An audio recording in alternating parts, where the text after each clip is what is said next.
You know something, I always like to say, it's so funny because behind the scenes, so much happens and so much goes on. Sometimes I think, I really want to shoot the show behind the scenes because there's a lot of action going on. In the meantime, we're here with Vegas Live with Ninon. I'm Ninon, your host, and I have Wong Cook with me. Wong Cook was on my show some time ago, a couple of years ago. How are you, Wong? I'm doing absolutely wonderful. You look at her all dressed up here with the hat and the Well, everything and the glasses and everything. I got to keep up with Mia. You got to keep up with me. Yeah. Well, that's not hard to do. Believe me, that's not hard to do. Now you're in the communications business. You're Absolutely. but you put your whole show and everything together yourself. Yeah. You started that when 4 or 5 years ago. 4 years ago. 4 This years is ago. May was my 4-year anniversary. So I didn't plan anything because of COVID. So I didn't know how things were going to work out. So that's why I called your booking agent. Yeah, so you will get on and see, because you've got things coming back up again, like everybody else out there in the entertainment business, communications business. But Vegas is sort of more of the entertainment and the music. Of course. And, we do have, realtors here. We have a lot of different people here, obviously. Yes, of course we do. yes. But that's what we mostly deal in. And as you know, Vegas Live with, we help the entertainment business. We try to get you out there. And anybody out there who would like to be on the show, just get in touch with Lynn and just call Vegas Live. Lynn is very good, by the way. Yes. I sent a message, and gosh, within hours I got a reply. That's nice. Isn't that nice to hear that your staff nice are doing good? They're doing a good thing. She's my director of talent, of course. Yeah. But so you started this. When you started this, what were you anticipating? What was your dream? What were you thinking? I'm going to put this communication show together. Mm-hmm. What was the communication show about?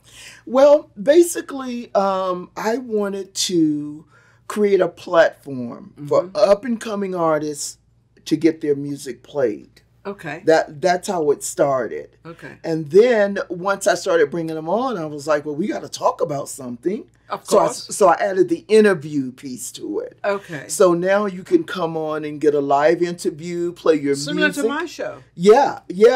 And so I've moved to a new studio, so now we can show your videos. So do you have it live to tape? Or is it just radio? Well, it goes live to Facebook, it goes live to Twitch and YouTube. Is that video? Is that audio? That's audio. Audio. Oh, no, video too. No, the audio is on the Mixler app, where you can go to Mixler and just hear it. Yes. But you can go to all these places and actually see it. Yeah, right. Live. Okay. Live. Yeah. And how, when you look at your own shows and you look at it, very seldom look at them. See, she's like I am. We hate looking at ourselves. I know, I don't like looking at myself. And then sometimes I do and I think, oh, hang on a second, that wasn't bad. Yeah, I know. Every now and then, I will look at one, but for the most part, I have somebody else look at them. Because we have to learn, as well as, we have guests on and they learn and we all learn. But we also, as hosts, we have to learn as well to improve ourselves and make it better. Unless you see yourself, you don't know what to do. Exactly. So somebody taught me that, and I thought, does that mean I got to watch my shows? Yeah. So, I honestly don't watch them, but I do have a team that watches them. Yeah, and they'll tell me. Okay, so how do you get your talent? Let's see. Mostly from social media. Yes. Then word of mouth. I've been doing it for 4 years, so now people are just, coming, emailing. Can I come on your show? Yeah, can I come on your show? Yeah. Which, since we're on that subject, you owe me a visit, young lady. Well, last time, unfortunately, I got sick. I very rarely get sick, and she invited me on the show, and I really dismantled her whole show, and I'm sorry that I did that. That's all right. But I was really sick. I mean, I don't ever let anybody down. That's not what I do. But I'd love to come on your show. Sure. I'll what's get the that name book. Of your show? It's New Music Mondays. New Music Mondays. Yes, but don't let that mislead you, because we interview entrepreneurs, other hosts. Yes. We just play new music in between, like when I take a break. Yes. So new music is the platform. Yes. But I interview a lot of people. Yes. How many people do you, what is it, an hour show? It's an hour show. Okay. And how many people do you have on for that hour? I'm trying to get some kudos for her. I'm just find out what she's doing. Usually only one. Oh, really? But if there's somebody, like if you had a project coming up and you needed to talk about it and there wasn't time until the next Monday, yes, I would have two people, or I would have somebody call in and say, "Oh, here's what I'm doing. I got something." Yeah. No, I usually have a lot to say. Yeah, I got a big mouth. Yeah, so usually, yeah. Only when people come on, what's your favorite subject? Do you have a favorite subject you like to talk about, and that you still really, I really want to find out what's going on with this person. I really want to see what's happening. Yeah, I like to find out about what studios they're working in. Who's producing the music, who's writing the music. Yeah. How are they promoting the music on social media? Yes. But most of all, I like to know, why are you doing this? Why? I love that why.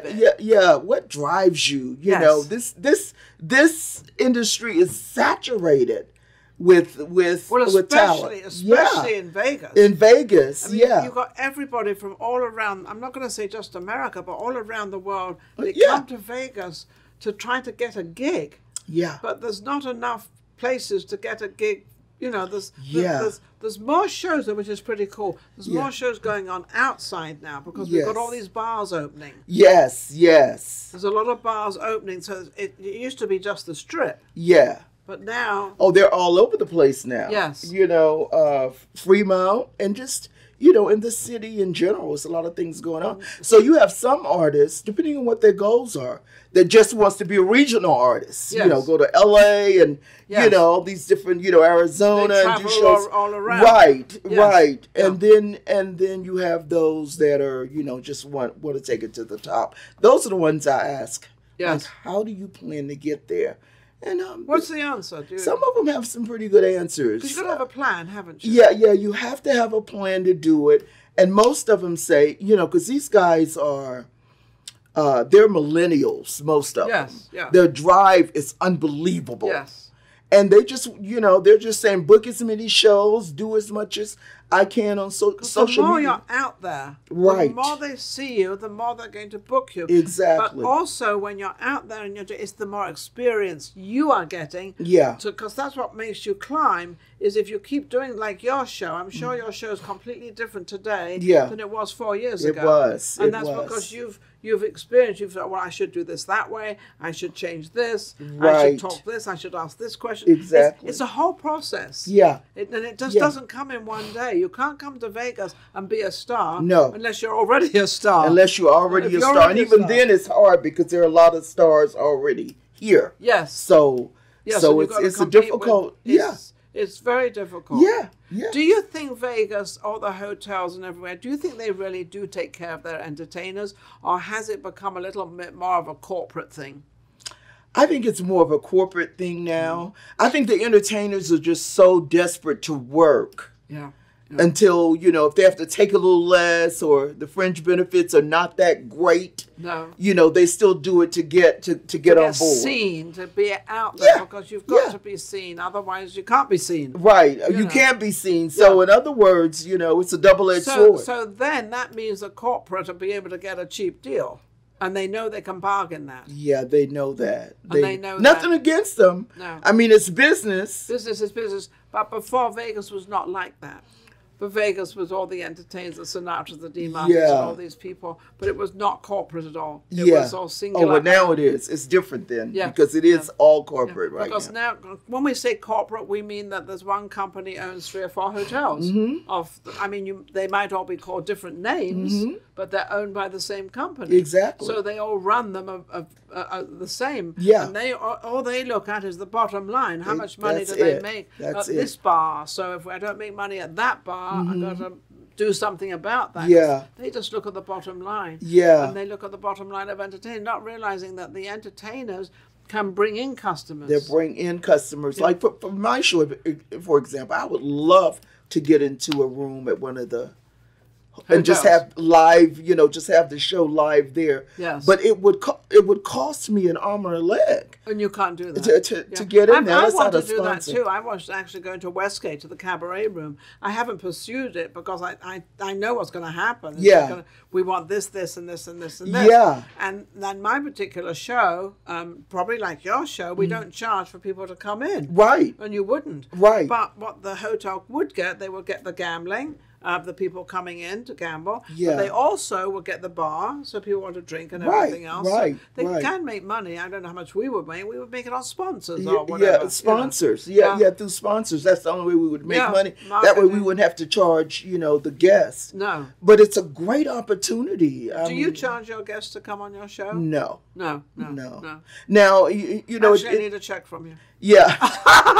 It depends on how they find me, though. If they go through my website, that's set up to charge you. Yes. Yeah. So now I've given them... So now nobody will go to my website. But, yeah, that's everybody will come through. And then, you know, I always tell them, you know, I'm doing this for you guys. If you guys want to make a donation... Yeah. I don't do that. I don't do anything like that. Yeah, I know. It'd be greatly appreciated. Don't do a donation. I just sort of look for sponsors. If there's any out there, I would appreciate it. Anybody who would I'm looking for sponsors. Would love it. Well, we're both looking for sponsors. Hey, 2 different shows. Both of us, 2 different shows. I realize that I'm not the only talk show host out there. There's thousands of me out there. There's thousands of you out there. So we both understand that I'm not in competition with Wong. You're not in competition with me. It's totally different content. It's 2 different. Even if we talk about and do the same type of show, it's totally different. It's totally different. And I appreciate that. So I've never been jealous of other people copying me or doing or whatever they want. I think that's a compliment, personally. Yeah, your show is... and by the way, I love your new studio. Yeah, isn't it lovely? Oh, it's nice. I love the new studio. It's fabulous. It is. How can anybody get hold of you to actually help you with the show, to market the show, to become a sponsor, and also to be a guest? Okay, so I make this very easy. Hashtag New Music Mondays 100 on all social media platforms.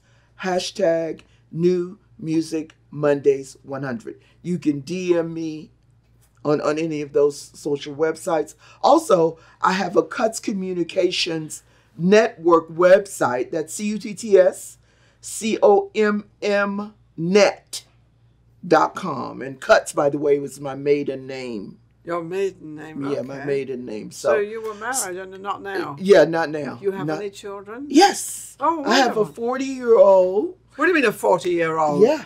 I just had a birthday. I'm not going to tell you how old it was, but yeah. Oh, well, let's say we got 40. So he's 40 years old. So you had to be at least 20. So we know you're 60 something. Yeah. See how I work that? 6. I'm going to leave it there. I'm pretty good at math, I see. Well. But yeah, I also have a 6-year-old granddaughter. Oh, how beautiful. Yeah. Oh, she's beautiful. Yeah. Do they all live here in Vegas? I moved them all here. You moved them all here? I moved them here. You got your little family together. I got my family with me. Yeah, because she's the only child. So yeah. That's wonderful. Absolutely amazing. Yeah.